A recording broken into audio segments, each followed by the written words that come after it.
Hello. It's so dark and cold outside. Oh crap. And is it live? Okay. Sorry I'm late. It's my computer, guys. I'm gonna kill my children. Oh, now my husband's texting me. Okay. Well, anyway, I can't get my computer to work. Hey. Y'all know I must really like you to be doing this tonight. It's cold, it's dark, Dateline's about to start. So, oh, happy birthday, Nancy. So I can only talk for 16 minutes, which might be too far for y'all anyway. Hey, Audra. And, Tracy. Oh, I'm getting so distracted with all these names. Anyway, sorry, we went today to Greenville. Friend Mary Cole kept paying us and took the big three, my friend Bess and her two, and went to see Wonder. Ooh, it's real good. And went to Chick-fil-A for lunch, and then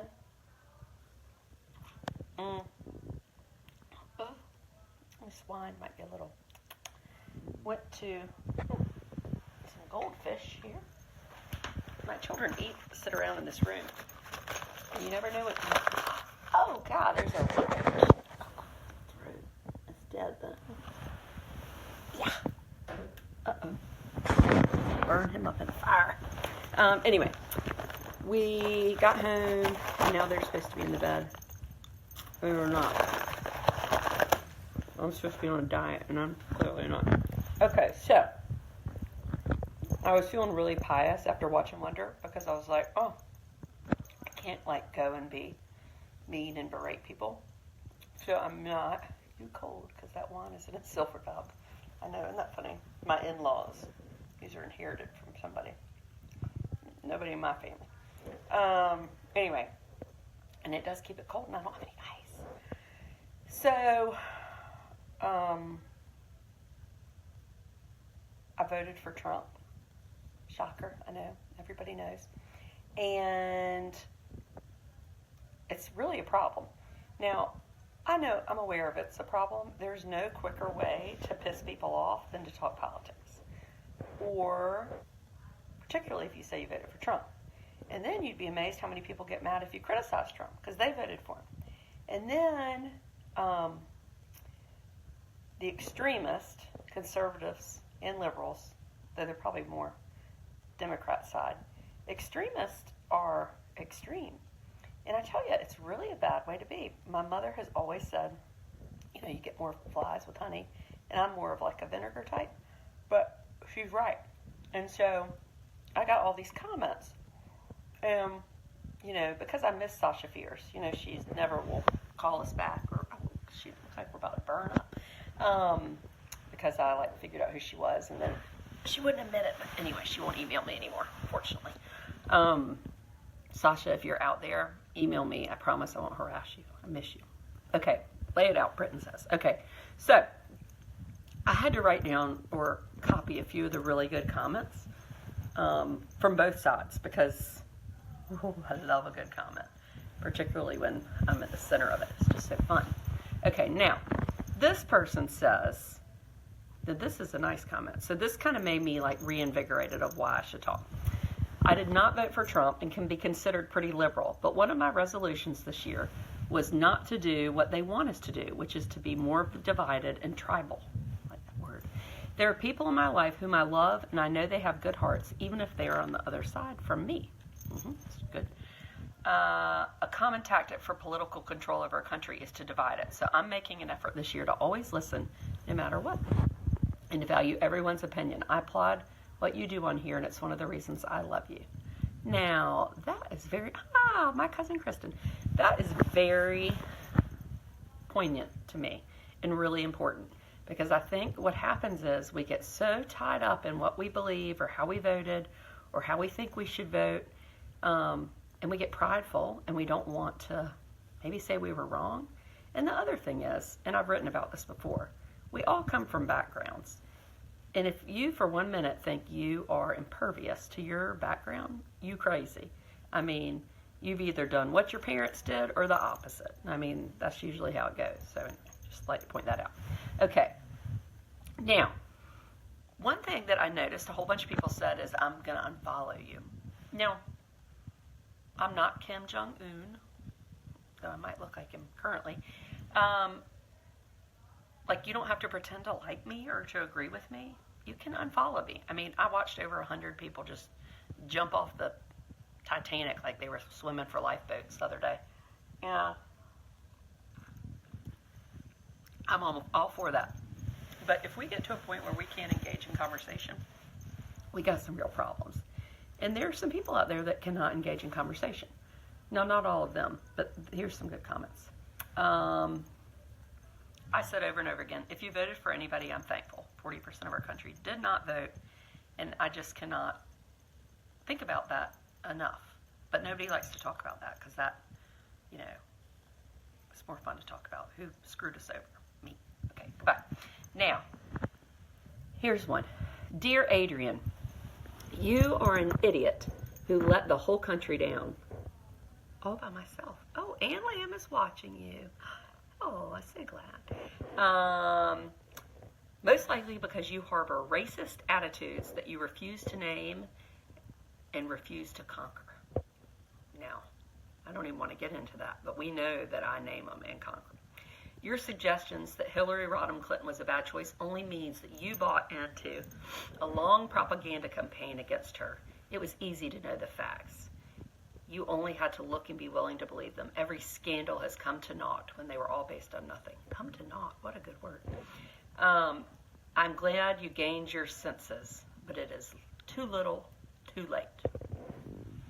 Too little, too late for me, dear Adrian. And they didn't sign their name. When you write a letter, you have to sign your name. So this is a good one. It was completely obvious who you voted for when you voted for him. And now you have regrets? That's a fuck ton of false equivalence Hillary hate. What does that even mean? Fuck ton of false equivalence. I'm clearly not that bright. I don't know. This is why children should be on social media, because they're probably watching public pages and none of their parents know. You voted for him unfriended. Now, that was interesting. That was from a person from New Mexico who wasn't my friend. You can't unfriend someone that's not your friend. For the record. Educated debutante who voted for Trump. Isn't that an oxymoron? Is it an oxymoron? I don't even remember what an oxymoron is. Oh, Margaret Atkinson, do you know what an oxymoron is? Okay, now, not voting is not nearly as bad as voting for him. Is that true? Like, truly, do you think that's true? See, I don't. If you're a woman, a person of color, and your ability to go into a poll and vote it didn't come easy. And so, to me, you have to vote. I mean, you have to. There is no not voting. So, that's just my opinion. Clearly, I'm not Kim Jong-un. You don't have to be here. Why can't I comment, Adrian, Lisa Baker? I don't know. Are you going to be nice? I'm just kidding. Okay, so let's keep going. I can't believe, this is a funny one. I can't believe you have so many liberals following you. Now, what the hell does that mean? I mean, does that mean that, like, people are going to hate me because I voted for Trump? I mean, they might. I might hate myself. But anyway, just funny that, like, that really matters. Why can't voting any which way just be okay? Yes, I know. You know, Abby, I think the problem is, oh, and there's my friend Amanda. Where are my trains, Amanda? I think the trouble is people don't talk about who they vote for because they don't feel like getting into it. I get it. And so there are no real conversations. Everybody's just real sneaky about who they vote for. And then Trump wins, and everybody's shocked because most people are so sneaky. I mean, I didn't think he'd win. Anyway, though this is a good one. Realistically, your history indicates that you favor incompetence and perverted bravado. Now, I voted for Clinton, Bush, Obama, and now Trump. They took away tax breaks. I mean, isn't that the damnedest thing? I totally agree. So, I don't favor incompetence and perverted bravado. There may be some pervertedness every once in a while. Your dismay is too little too late. Oh, I think I already read that one. That's not very funny. Ooh, this is a good one. The epitome of white privilege in this photo. Barn door and horses come to mind. Now, that was a picture of my husband and I, Thomas, and our 4 children at the country club for, hello, Clyda, for Thanksgiving. And I sort of put that picture on there because it did look very kind of elitist, which is funny since, you know, we're like applying for Medicaid for the 3rd time for Amos. So anyway, which I pointed out to the person that you don't judge appearances, books by their cover, right? Okay. Apology not accepted. I did not apologize. I don't know why people think apologized, because I did. There were plenty of decent candidates, but at least you get that your vote effed us all. Funny. Hello. Effed us all. Unforgiven. Again, I mean, my one vote screwed over the country. It's just hard for me to believe that, but anyway. Sorry, boo, but I hate all of you who voted for him. I hate all of you who voted for him. Now, this person is from Poughkeepsie, New York, and now they live in North Carolina. And they're, you know, very not Trumpish, but they hate everyone that voted for him. It just is amazing to me that people hate. I mean, I don't hate anybody. Like maybe Jeffrey Dahmer, but I don't even know about that. So anyway, take Obama's name out of your mouth. Now, I'm sure somebody's out there is watching this, but they're probably afraid to talk. That means something, and I have no idea what it means. Also, somebody said, you're a PhD and voted for 45. Okay, am I the only person on the planet that didn't know Trump was called 45? Sorry, but I mean, am I living under a rock? I have no idea. I mean, I read the news, a lot of it, or then I read the school newsletter. Holy crap. Okay, this person said, you're a PhD, time to tear up those fancy letters. Now, let me just point out that that person's profile picture is of the abominable snowman. If your profile picture is of the abominable snowman, you cannot tell me that I have to tear up my PhD. It's just offensive. Oh, I like this one. I thank you for being part of the sexiest movement to keep women barefoot and pregnant. 45th president. Well, I'll be damned. Well, thank you, Corinne. I appreciate that. Keep women barefoot and pregnant? Like, has it really come down to that? Do I do that in my blog? Keep women barefoot and pregnant. If anything, I'm telling women to be barefoot, like, for their own freedom. It's just so funny. You can't please everyone. Oh, shit, I know that. I've given up. Just ask my children. They're all, the whole movie of Wonder, the one sister, you know, gets left out because the brother has more needs, and my children were all, like, comparing themselves to the older sister during the movie. And then, anyway, it was fun. Okay. Now, this is a really good one. This person, they must be smart. Did you think including your PhD to your name added gravitas to your reasoning? It didn't. What is gravitas? Gravitas. Maybe it means, I don't know what it means. But anyway, so, you know, when people make comments that are interesting, I always look at their profile picture because, I mean, I'm human. And that person on their first, I just looked at their Facebook page, their very first post talked about their PhD from State and their master's from Carolina. So, of course, I had to comment, that's the pot calling the kettle, because something Latin. Because I'll be damned. I mean, what? He can't say that to me. Anyway, where was your brain during the election? That's actually a really good point. I think at the time I was like drowning in worry about Amos. Oh, wait, gravitas. Sarah Whitmore, I took 3 years of Latin. Latin 1 twice, though. So I don't know if that really counts. Oh, this is really a good one. Thus far, he is the best president in history, though he has an abrupt style. Okay, now, the best president in history? Like, what about Jefferson and Lincoln and, I don't know, who else was good? Washington, I mean, the best president in history, I mean, come on, that's pushing it.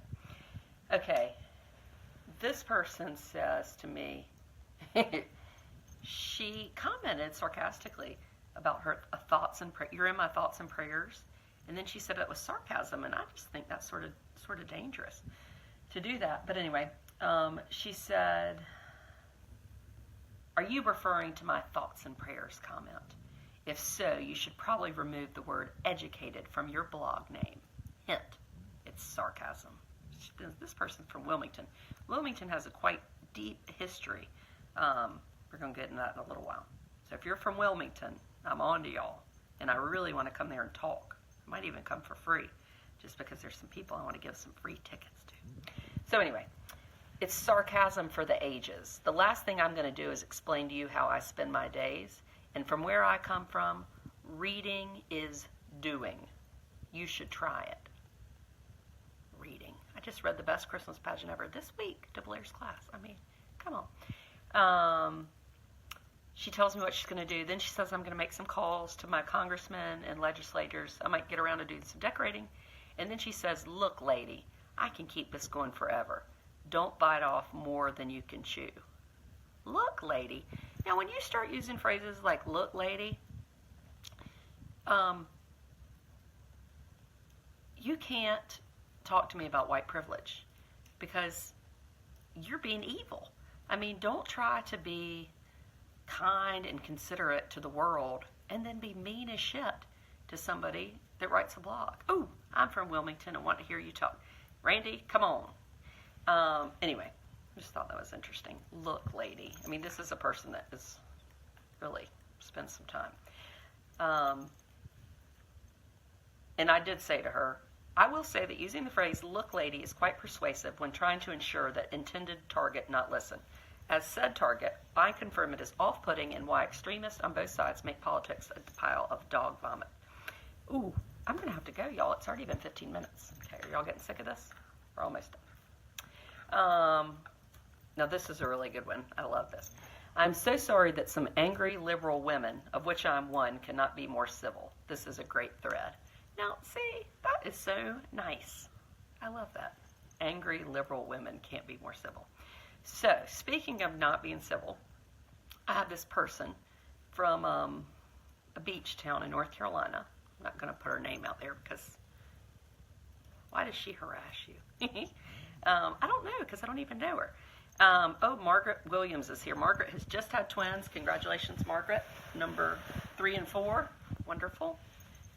You were missing Dateline, Mary Keelan. Oh my God, you suck. I know. I mean, it's a real problem. Anyway. Okay, so this is a comment. Lots of people were like, "I'm unfollowing you." And I was like, "I've never seen you before, so clearly you don't even follow me." But great, that's fine. Don't follow me. So this person said, and this is pretty good, and she never even deleted her comments. Now, if I were going to say things like this, then the next day I'd be like, "Oh, gosh, I shouldn't say that."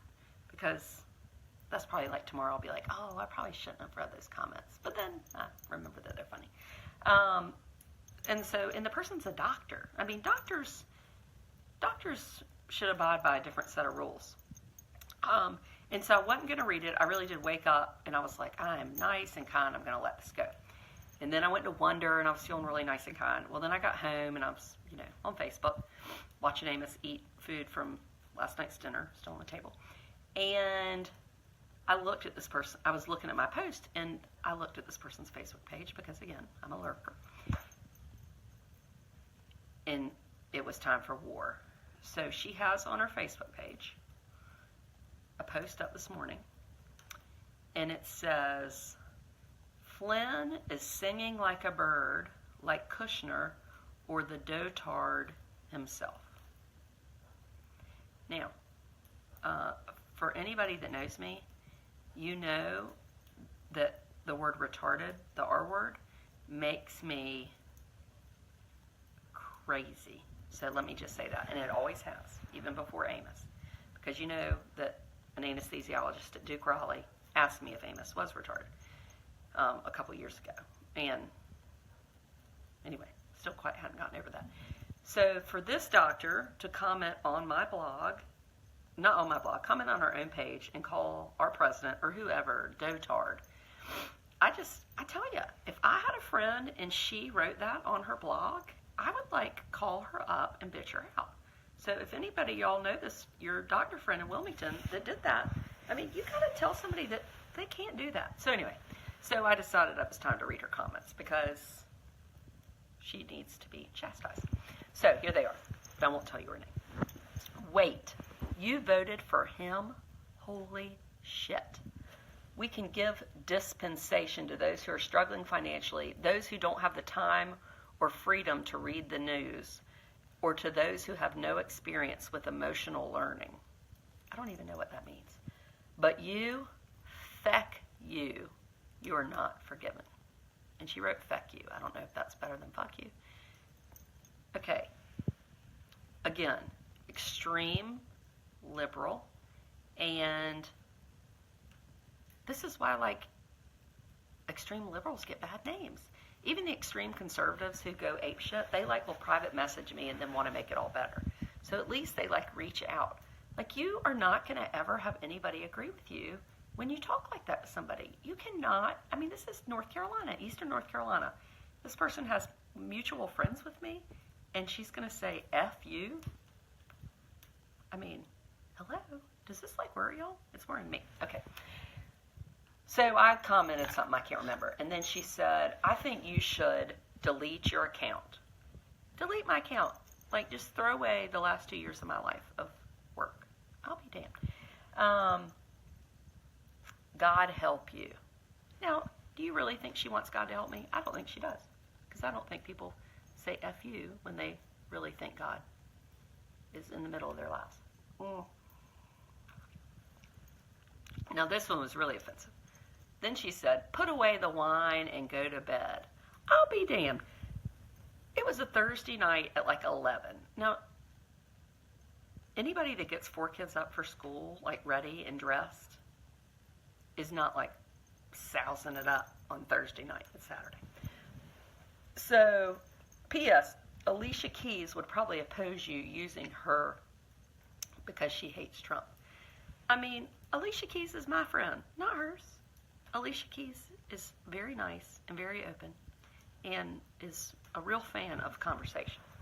So anyway, I think that was all. I was going to end on her. But anyway, not going to lecture y'all, but I mean, we have got to think about how we talk to people and how we present our views. And I don't care if you voted for Hillary Clinton or Donald Trump. You got your ass out there, you went to the polls, and you voted. I mean, I think that's where we need to be thinking. How do we, I took my kids, we make a big deal of it. They filled out ballots. We've got to really put the impetus on that. I don't care who wins. Let's just take advantage of our rights. And to say that I have ruined the country single-handedly, I mean, hello? I mean, I don't think I have. Not yet. So that's that. So I'm out of politics for a while. We're going to be moving on to something else. I'm not sure what. I'm not doing any talks until January. I think my first one is in Little Washington. And then I have one in Elizabeth City. I have one in Richmond at the Seward School, I think. Then I have one at a winery in Virginia. I can't remember what town that is. Oxford. I'll be in Rocky Mount. Ooh, and I have one, Raleigh Junior League is next November. Just got that all set up yesterday. What do you talk about? What do I talk about? Well, I'm going to be working on that this week, on a lot of those talks. I talk kind of about the benefits of being real and the joy and transparency. So I tell good stories and tell funny stories to illustrate my point and kind of talk about my own, life story and how I got here. Los Angeles. Yes, I am going to be in Los Angeles, but not to talk for a conference in May. Will you be watching the royal wedding in May? Who's getting married? Oh, Harry. No, I cannot get up at like 2 in the morning and watch that now. Richmond. I know, I'm really excited. How do you pick and choose venues?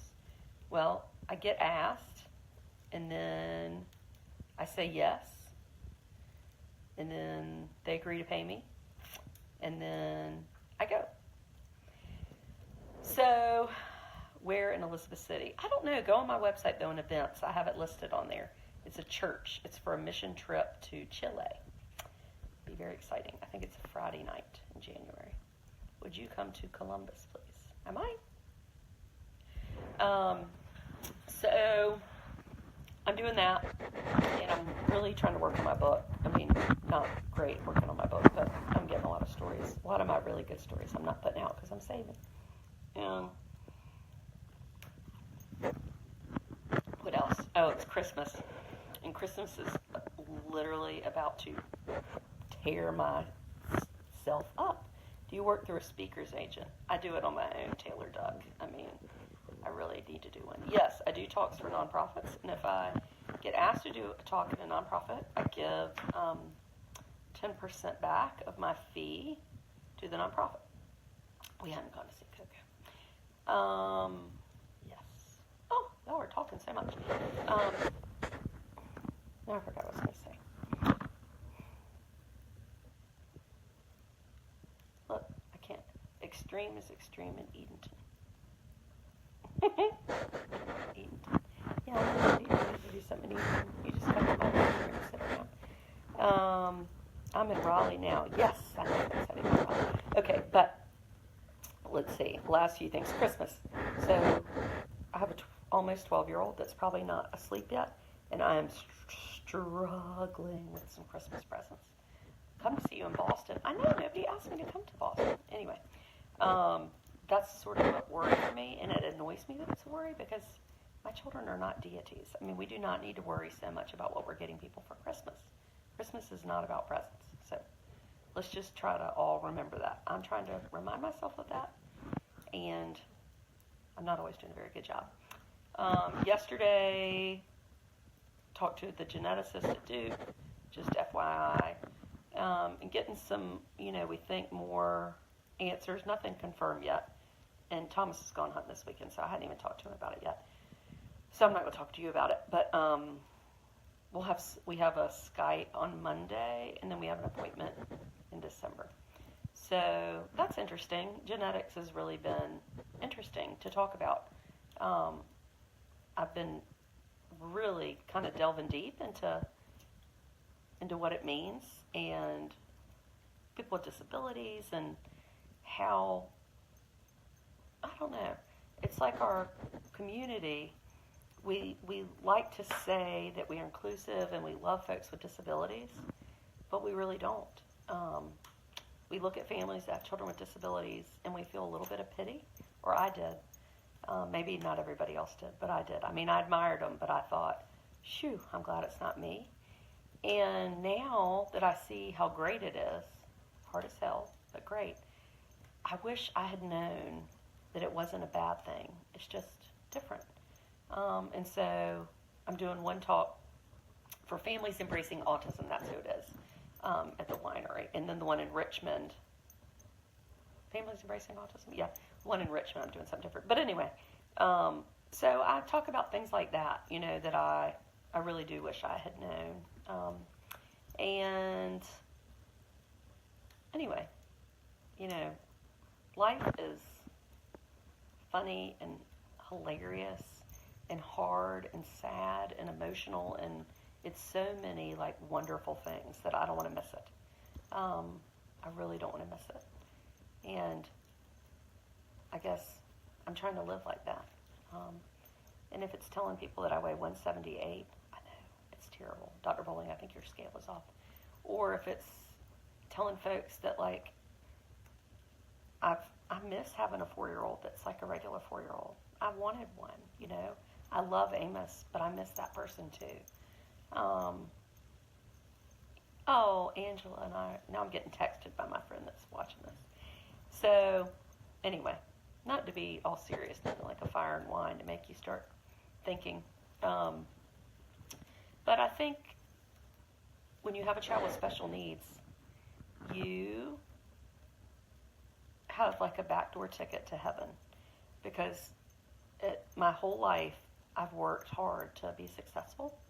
You know, you work, you do this. It might not look like I do much, but, you know, get an education. And because that's how everybody in my family had been. And then, oh shit, Horace Beasley's on here. Amos's godfather. Hello, Horace. You left your gray hat here, by the way. And then we had Amos, and suddenly success is going to look different for him. And I realized, why does it even matter? Does it really matter? Like, at the end of your life, there's no book that we're supposed to go by, even though we're all going by a book that we think is the right thing. And maybe it's being thin, or exercising, or having your kids look nice all the time, or sending out really good Christmas cards. Oh my God, mine are hysterical, by the way. I should have known why they were so cheap. They're like, basically look like they're so small they should be sent to mice. But anyway, you know, letting all that go and having Amos and like seeing joy. I mean, tonight he zipped up his zipper of his pajamas, and you know, we cheered. Today, my son Thomas and I sat in that movie, and he and I teared up no less than 24 times. And both of us know, I mean, anyway, it's just you have this kind of joy that I really didn't know existed. And I wish I had known that, you know, when I didn't get genetic testing when I was pregnant, because I wouldn't do anything anyway. But really, I was scared that what if I found something out and I didn't trust myself, that maybe I didn't want to have that baby. And now that I've had Amos and my kids have had him, I think that they're going to be like, okay, my child has Down syndrome or has whatever. Like, it's just different. It's not bad. It's different. So anyway, I want to tell that story because I want people to know that different is actually pretty great. And I think my life is 100 million times better with Amos. And shit, it's hard. But stuff is hard. If your story had happened the way you wanted it to, nobody would want to hear what you had to say. They wouldn't want to talk to you. We all have those friends or people we know that we're like, oh my God, have they ever had anything go wrong? Okay, they know fun. So anyway, I'd rather be more interesting. Hi, Mead. Well, oh, Christy, I love meeting you at Chick-fil-A. I think Christy saw me like gobbling up people's leftover Chick-fil-A nuggets, though they were my children's and not other people's. I'll see y'all later. Let's hope nothing exciting happens. And if anybody finds my Clyda, I'm putting you in charge of Wilmington because I know you know people. No one is allowed to use a rendition of the R word, according to me. Y'all have a good week. Remember what Christmas is about, and it's about being together. Love you lots.